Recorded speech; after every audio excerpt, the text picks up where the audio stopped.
ચાલો તો આજે આપણે બનાવવાના છે ચીઝ નાન. તો એમના માટે બધાએ બહુ રેસીપી માંગી હતી કે ભાઈ મેઝર પ્રમાણે રેસીપી બતાવો. તો આજે આપણે મેઝર પ્રમાણે બતાવવાના છે. એમના માટે લીધો છે 1 કિલો મેંદો અને એની ટીપ છે 45. કારણ કે બધા પૂછે છે મેસેજમાં કે કઈ ટીપનો છે શું છે, તો એવી રીતના નંબર પ્રમાણે આવે છે મેંદા. તો અહીંયા આ રીતેનો ટીપ પ્રમાણે મળે છે 45નો, તો એ લીધો છે. પછી લઈશું મીઠું. 1 કિલો મીઠું છે તો તમારે આવી કફે ચમચી 1 કિલો મેંદો, પાર્ડન 1 કિલો મેંદો, તો આવી કફે ચમચી છે ને એ 3 ચમચી લેવાની છે.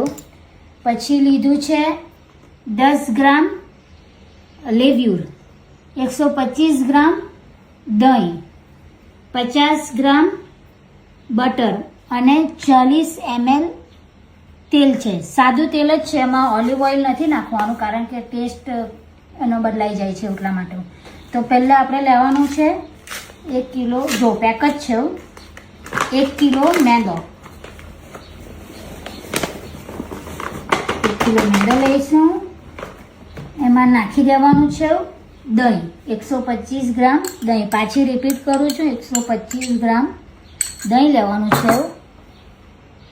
40 ml તેલ, સાદું તેલ જ છે.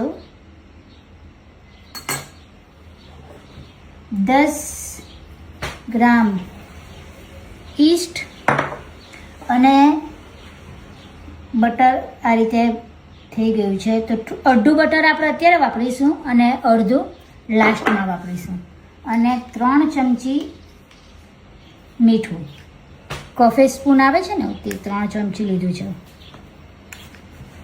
આ મારું છે સિંધો મીઠું એટલે મેં તે પ્રમાણે લીધું છે.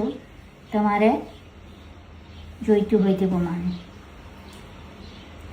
આ બધું મિક્સ કરી લેવાનું છે. અને પછી આપણે દૂધ પાણી લેવાનું છે 500 ml. 500 ml દૂધ પાણી કરવાનું છે, અડધું દૂધ અને અડધું પાણી. તો આ રીતે દૂધ પાણી કરી લીધું છે, 500 ml છે. અને હું બધા વિડીયોમાં કહું છું કે લોટ બાંધો ને તો એકદમ અથેળીએ નથી બાંધવાનો. પહેલાં સ્ટાર્ટ કરવાનું છે આંગળાએ. આ રીતે પાણી નાખી દીધું છે અને આંગળાએ જ એમને આ રીતે સ્ટાર્ટ કરવાનું છે. તો તમને ખ્યાલ આવી જ જશે કે કેટલું પાણી જુએ છે. પણ 500 ml પરફેક્ટ છે.